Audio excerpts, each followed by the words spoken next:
Gir Somnath collector સાહેબ દિગ્વિજયસિંહ જાડેજા દ્વારા ઉના તાલુકામાં આવેલ ગુપ્તપ્રયાગ મંદિર યજ્ઞશાળા તેમજ સ્કંદ પુરાણ આધારિત અતિ પૌરાણિક અને ભવ્ય મંદિર આવેલું હતું, જે સોમનાથ મહાદેવના મંદિરની સાથે તોડી પાડવામાં આવેલ હતું અને તેને ફરીથી જીર્ણોદ્ધાર કરવા માટે પરમ પૂજ્ય શ્રી મુક્તાનંદ બાપુના સંકલ્પથી અને ગુજરાત પ્રવાસન યાત્રાધામ વિકાસ બોર્ડ દ્વારા માનનીય કલેક્ટર સાહેબના સહાયથી અને તેમના વરદ હસ્તે ભૂમિપૂજન કરી પાયામુહૂર્ત કરવામાં આવેલું તેમજ પવિત્ર ચૈત્રી માસ દરમિયાન યજ્ઞમાં આહુતિ આપી બીડુનો હોમ હવન કરવામાં આવેલો હતો, જેમાં માનનીય કલેક્ટર સાહેબ દિગ્વિજયસિંહ જાડેજા, માનનીય પ્રાંત અધિકારી શ્રી પરમાર સાહેબ, ઉના મામલતદાર ભીમાણી સાહેબ, ઉના પીઆઈ શ્રી રાણા સાહેબ અને સિનિયર એડવોકેટ રામજીભાઈ પરમાર, નગરપાલિકાના ઉપપ્રમુખ શ્રી ચંદ્રેશભાઈ જોશી, સામાજિક કાર્યકર ધર્મેન્દ્ર ગોસ્વામી વગેરે સાધુ સંતોએ હાજરી આપેલી હતી.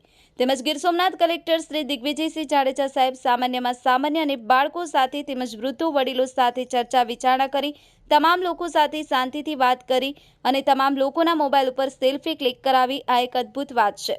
કાજલ Bamaniya, the mirror news, Una. Hi, હું છું ક્રુઝિન સિંઘાનિયા. આપની આસપાસના સત્ય સમાચાર જાણવા માટે જોતા રહો ધી મિરર ન્યૂઝ અને હા, લાઈક અને સબસ્ક્રાઇબ કરવાનું ભૂલતા નહીં. Thank you.